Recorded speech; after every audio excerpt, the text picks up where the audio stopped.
Este es el podcast La Sacó del Estadio.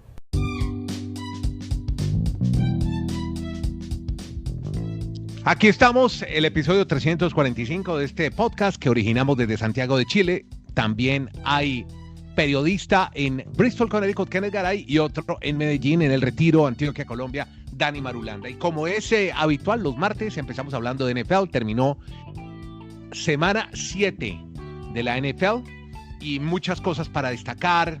Bueno, entre otras que ganaron los Chiefs, que Mahomes no se desgasta, que Wilson Jr. se viste de héroe por los 49ers dominando a los Patriots. También una que le va a gustar mucho a Dani Marulanda cuando yo hablo de Belichick, que trastabilla, Brady deslumbra. Pero también Marulanda tiene informaciones, y también Garay, obviamente, de un jugador, pero eso ya fuera del juego, jugador que lo pillaron tratando de boicotear una manifestación política. Pero vamos a hablar de los Steelers, de un récord nuevo en la NFL y de la expectativa que ha generado Tua Tagovailoa en el equipo de Miami Dolphins.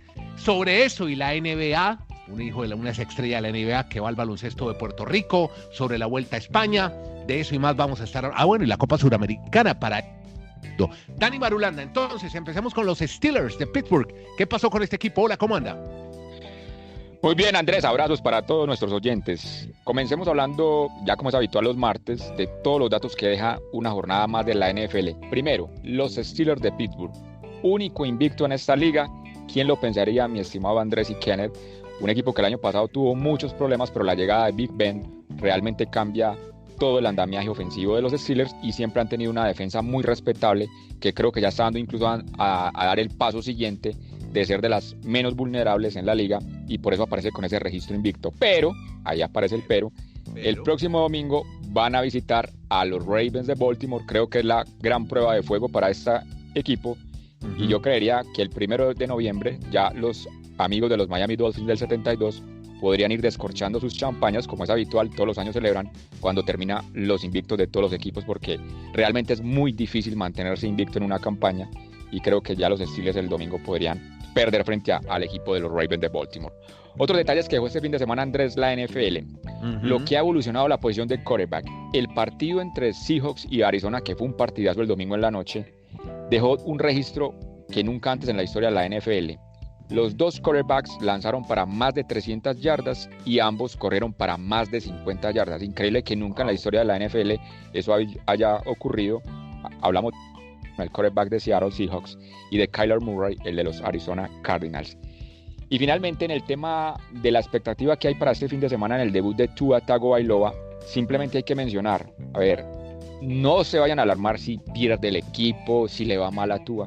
Recordemos que Joe Burrow y que Justin Herbert, los otros dos novatos que ya han hecho debut en esta temporada y que ya llevan más de 3 partidos, 4 incluso, solo han ganado un compromiso. Ganar en la NFL es muy complejo por más talento que se tenga llegando del tema colegial de las universidades, porque hay que aprender a leer las defensivas, hay que aprender muchos mecanismos obviamente en el fútbol profesional de la NFL, así que calma, pero bueno, hay una gran expectativa para ver a Tua Tagovailoa, del que hablan maravillas en los entrenamientos ya sus compañeros en cuanto a las redes sociales. Y simplemente para darle paso a Kenneth, que también nos tiene otras informaciones de la NFL. Claro. Hombre, qué curioso que la NFL como que parece que lo tiene todo tan programado. Ustedes recuerdan que este 1 de noviembre, domingo, hay una festividad que se llama el Día de los Muertos, sobre todo muy famosa en México, muy festejada. 1 de noviembre. Muy festejada, exacto. 1 de noviembre. Tiene mucho significado para los mexicanos. Pues la NFL, yo no sé si sabían que así iba a ser el día, pero esta noche de domingo tendremos un verdadero duelo de muertos. Los Eagles frente a los Cowboys, la peor división que hay en la NFL.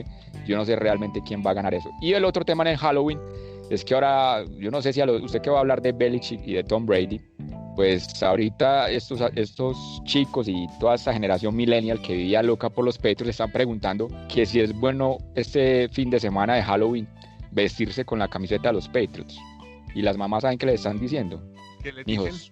Mijos, la idea del Halloween es generar temor, atemorizar, no dar lástima. Desde el 2000 los Patriots no tenían un registro de 2-4. O sea, 20 años para ver las malas del equipo más tramposo en los últimos años de la NFL.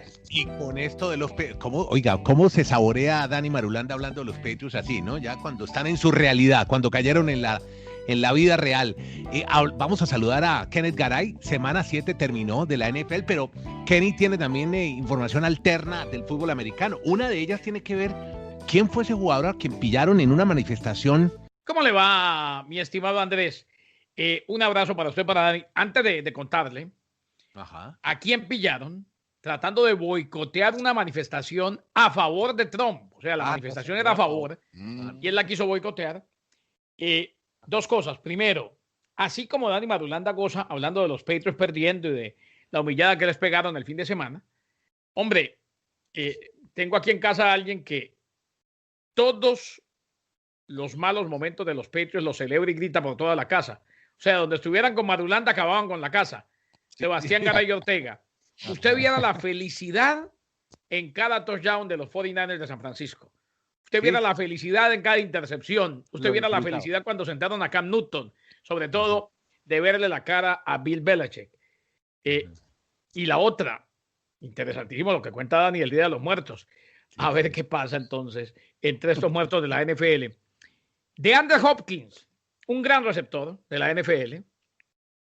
Resulta que lo pillaron, le tomaron fotos. Ustedes pueden ir a las redes sociales y lo van a ver. Sí. Había una el domingo en la tarde, a eso de la 1 de la tarde, andaba en su automóvil por Phoenix y había una manifestación pro-Trump. Él se metió tratando de boicotear la manifestación y le tomaron fotos haciéndole pistola, mostrándole los 2 dedos corazón a toda la gente y gritando una especie de insulto o tratando de expresar que él estaba totalmente en contra de Trump. Resulta que lo han mostrado en varias imágenes en los Estados Unidos, en TMZ y demás, y también se ha mostrado la foto. Esa misma noche, le tomaron las fotos de día. DeAndre Hopkins acumuló 10 recepciones para 103 yardas y un touchdown en el triunfo de los Cardinals de Arizona sobre los Seahawks de Seattle, quitándole el invicto a los Seahawks de Seattle en lo que fue un partidazo el domingo en la noche. Bueno, eso fue lo que pasó con DeAndre Hopkins, que claro, es figura pública, o sea, independientemente de a quién le vaya, de cuál sea su afiliación política, hombre, no tiene derecho a meterse en una manifestación legal y de pronto, ¿por qué no?, a producir un accidente o un encontronazo o una especie de gresca que puede resultar en consecuencias fatales. Y usted nos iba a hablar también del coach de Washington en la NFL, que acaba de terminar el partido de su vida. Claro, el partido y la lucha, al menos el tratamiento en su lucha contra el cáncer. Ron Rivera, que quiere crear una cultura ganadora en el Washington Football Team. Cada vez que voy a decir el nombre del equipo de la capital del país, donde quiera que esté al aire, doy un frenazo impresionante para no equivocarme. Creo que nos pasa a todos por estos días. Un día después, recordemos que el gran clásico, la gran rivalidad en la NFL, además de Green Bay, Chicago, es Cowboys ante Washington, aunque ya no son los Redskins, ahora son el Washington Football Team. Antes se basaban más en vaqueros contra indios, ¿no? Eso ya no está. Ron Rivera logró otra victoria el lunes, el final de su tratamiento contra el cáncer. Última ronda de quimioterapia, finalizando 7 semanas de tratamiento. Tiene citas de seguimiento y exploración, pero fue un hito en la lucha de Rivera contra el cáncer. Tocó la campanita y todo lo demás. Y es bueno, es una buena noticia para el hombre de ascendencia puertorriqueña que, reiteramos, sigue buscando llevar al equipo de Dan Snyder cultura ganadora a los muchachos del Washington Football Team. Muy bien, ya vamos a hablar de más deportes americanos. Hay una historia buenísima que hay con la NBA, pero como siempre, COVID-19 está marcando la agenda deportiva en el mundo. Y escuchen esto, los Dodgers y recientemente los Lakers, que quedaron campeones de la NBA, han hecho que los aficionados del área de Los Ángeles estén más cerca unos de otros. Y eso ha incrementado el coronavirus en Los Ángeles. El condado de Los Ángeles, el más grande del país, con 10 millones de habitantes, y el número de casos en la demarcación subió este mes de celebración en Los Ángeles por las victorias de sus equipos un promedio de 940 al día, a casi 1,200 la semana pasada. Pues hombre, las autoridades de Los Ángeles están elogiando el espíritu increíble de los aficionados. Lo malo de esto es que durante una pandemia, algunas de las cosas que hemos hecho en el pasado simplemente no tienen sentido. Así que, pues ahí va un poco, Garay, que me molesta con el tema del COVID, de la reunión de los aficionados, y mire lo que está pasando en Los Ángeles con estos dos. Con prudencia, don Andrés. No. Pero es que no hay ni mascarilla, ni distanciamiento, ni el gel antibacterial. Entonces ahí no hay prudencia.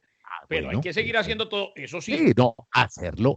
Es que yo nunca me he opuesto, yo nunca he dicho que nos quedemos encerrados. Usted ha sido radical con el tema y eso me duele en el alma. No, radical no, yo lo he dicho con el autocuidado, señor Garay. Con así responsabilidad. No, por eso, prudencia, como dicen en México, todo con Susana. Autocuidado con Susana que no a distancia.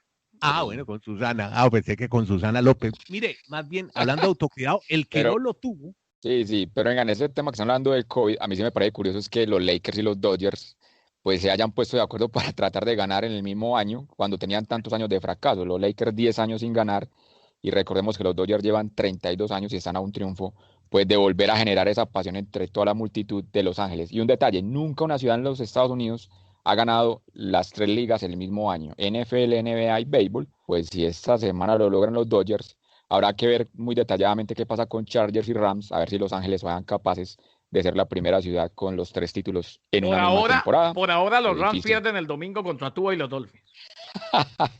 Esperemos a ver qué pasa este domingo, mi estimado Kenneth. Y bueno, siguiendo el tema del COVID, sí, ya la FIFA ha confirmado, Andrés, al presidente Gianni Infantino como positivo de COVID-19 y ya entra a su periodo de aislamiento y todo el protocolo de bioseguridad mejor para el presidente de la FIFA. ¿Y sabe quién más? Diego Maradona y Marcelo Gallardo, estamos hablando del fútbol en Argentina, los dos técnicos, uno de Gimnasia del Grima de la Plata, otro de River Plate, han sido aislados de manera preventiva porque estuvieron en contacto con una persona infectada y con otra que presenta síntomas de COVID-19. Recordemos que Maradona ya anda por los 60 años. Cumple 60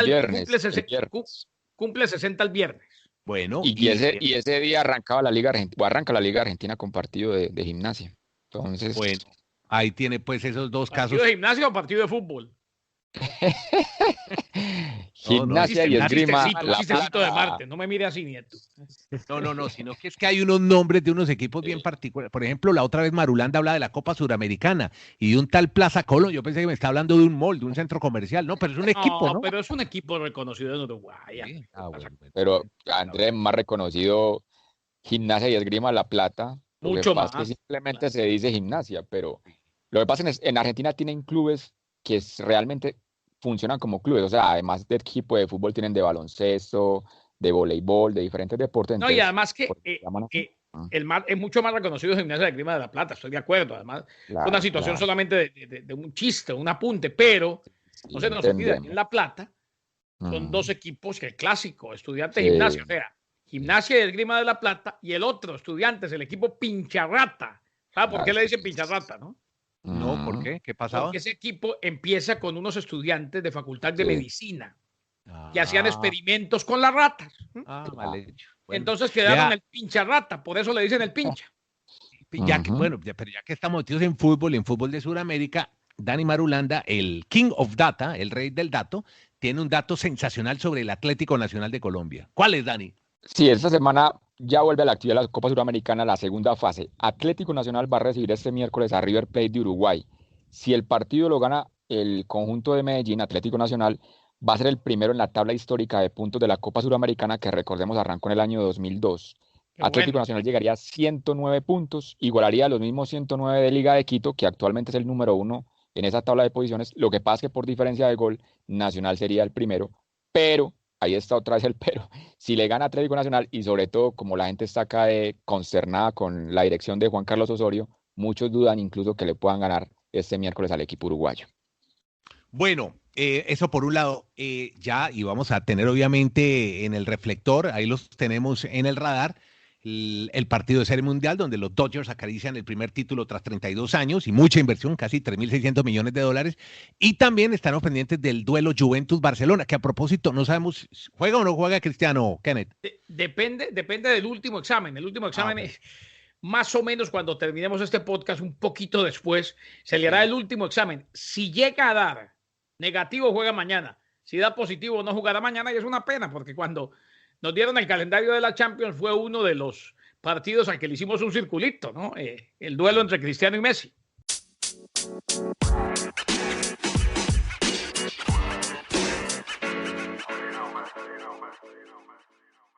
Bueno, como diría nuestro amigo común Marden Devia, vamos con la pelota naranja porque en la NBA hay un hijo de una exestrella de la NBA que se va a jugar ¿a dónde? ¿Quién es? Hombre, se va a jugar a Puerto Rico. Este muchacho yo lo llegué a ver alguna vez en baloncesto colegial y era claro que no tenía suficiente para ser como el papá. Lo que destaco, se trata de David Stockton. ¿Se acuerdan? Sí, el de John Stockton. El hijo de John Stockton. Este es David. De Jazz Utah, sí. Del Jazz de Utah, era un jugadorazo del mismo equipo de Jeff Hornacek, de Karl Malone, el cartero. Sí. Varias finales con Chicago Bulls. Sí. Exactamente, el día del partido de la fiebre de Michael, Andrés. Sí, claro, cuando se fue a comer pizza.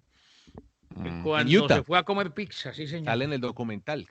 Sí, que dijeron que le habían puesto la gripa en la pizza a través de un escupitajo. Bueno, quién sabe. Sí. Los Mets de Guaynabo, es un equipo del baloncesto superior nacional de Puerto Rico, que es la liga más competitiva del Caribe.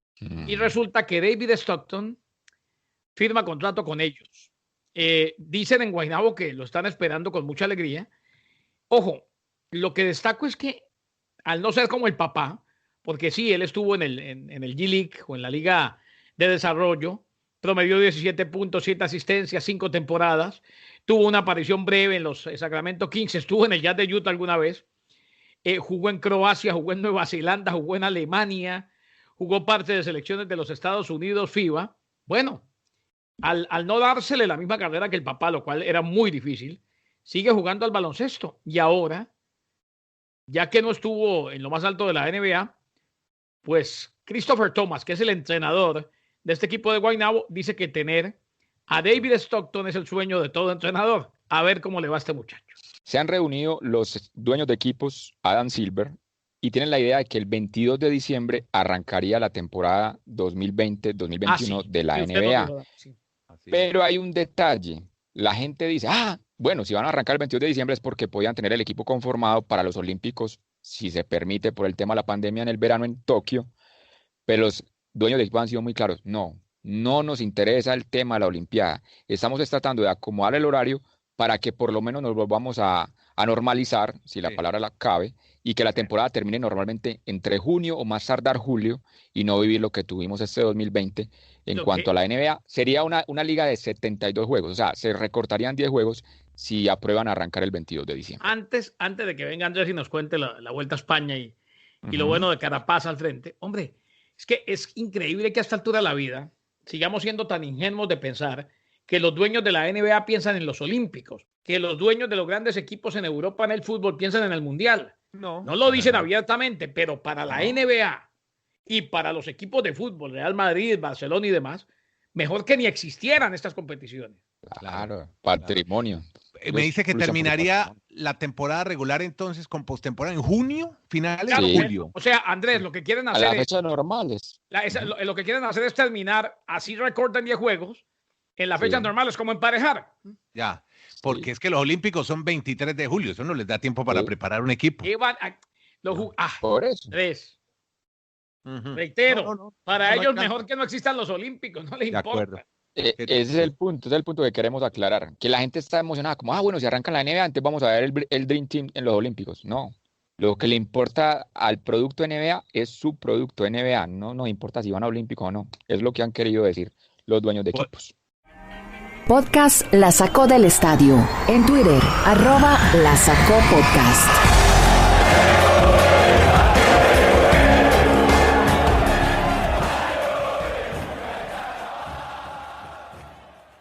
Bueno, y contábamos entonces, ayer, pues la reseña es que ayer iba a terminar la etapa, y no lo habíamos dicho, Dani, pero iba a terminar el Tourmalet, pero por disposiciones sanitarias en Francia, el rebrote en Francia y en España, no pudieron terminar en Francia la etapa de ayer, terminó en Fórmiga, pero hoy sí fue una etapa plana, hoy fue una etapa medio clásica, ¿no? Porque hoy estuvo Valverde, estuvo... Con ese nombre con ese nombre lo dice usted todo. Valverde es el tipo de las clásicas, el clasiquero.